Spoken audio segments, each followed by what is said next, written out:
Praise the lord. మన ప్రభు అయిన యేసుక్రీస్తు యొక్క నామములో మీ అందరికీ హృదయపూర్వకమైన వందనాలు, శుభాలు తెలియజేస్తూ ఉన్నాను. ప్రభు మీకు తోడైండి, మిమ్మల్ని బలపరిచి, కాపాడి, ఆదరించి, చక్కటి ఆరోగ్యంతో, నెమ్మదితో, సమాధానంతో, జయముతో నడిపించునుగాక. ఆమేన్. ఈ దినము కొరకు సిద్ధపరచబడిన దేవుని యొక్క వాగ్దానం ఆదికాండం 17వ అధ్యాయం 1వ వచనం. నా సన్నిధిలో నడుచుచు నిందారహితుడవై ఉండుము అని ప్రభు తన యొక్క హెచ్చరికను, తన యొక్క మాటను అబ్రహాం గారికి తెలియజేస్తున్నారు. ఈ మాట తర్వాత నిన్ను అత్యధికంగా అభివృద్ధి పొందించదుననే మాట కూడా ప్రభు సెలవిచ్చారు. ప్రియులారా, మనలో ప్రతి ఒక్కరి జీవితాల్లో కూడా మనము ఆశీర్వదించబడాలని, అభివృద్ధి చెందాలని, దేవునికి మహిమకరంగా ఈ లోకములో మనము సంతోష సమాధానాలతో జీవించాలని కోరిక ఉంటుంది, కోరుకుంటాము, ఆశపడతాం. అయితే ఎవరికి ఆ అత్యధికమైన అభివృద్ధి, ఎవరికి ఆ దీవెన కలుగుతుంది అనేది దేవుడు అక్కడ స్పష్టంగా తెలియజేస్తున్నారు.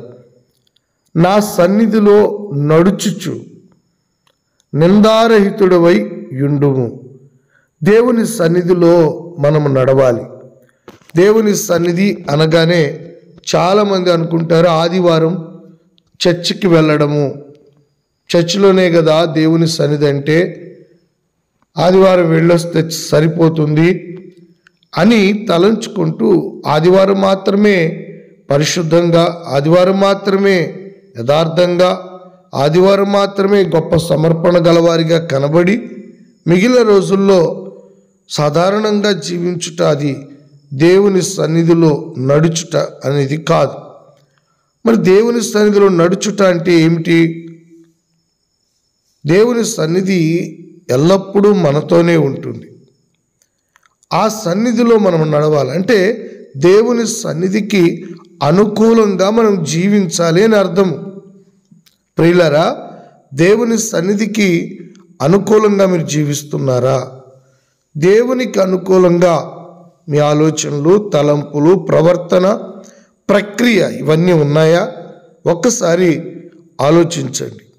దేవుని సన్నిధిలో అనగా అనుదినము, ప్రతిదినము మనతో కూడా ఉన్న దేవుని సన్నిధిలో మనము నడవాలి.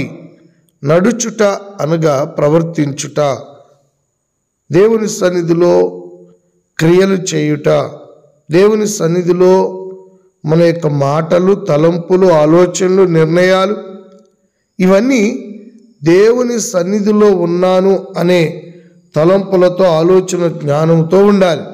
అదే సమయంలో నిందారహితుడవై ఉండుము అనగా నిందించబడడానికి, నింద రావడానికి అవకాశం లేనివాడిగా నీవు కాపాడుకో అని ప్రభు హెచ్చరిస్తూ ఉన్నారు.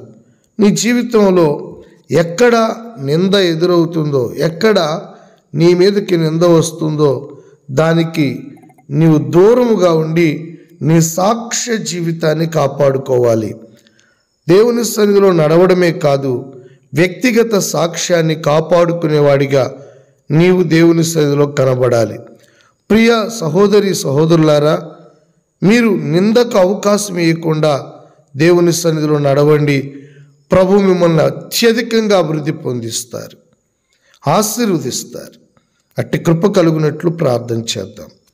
మహాగణుడా, మహోన్నతుడా, సర్వాధికారమైన ప్రభువా, మీకు వందనాలు, స్తోత్రాలు. నీ సన్నిధిలో నిందారహితులుగా నడుచుకోగలిగిన వారిగా, నిందారహితులుగా ఉండగలిగిన వారిగా ప్రతి బిడ్డని బలపరచండి. మీ సన్నిధిలో ఎల్లప్పుడూ నడవగలిగిన వారిగా, మీ సన్నిధిని కాపాడుకుంటూ వర్ధిల్లు వారిగా ఉంటూ సహాయం చేయండి. తండ్రి, ఆత్మీయంగా బలపరచండి.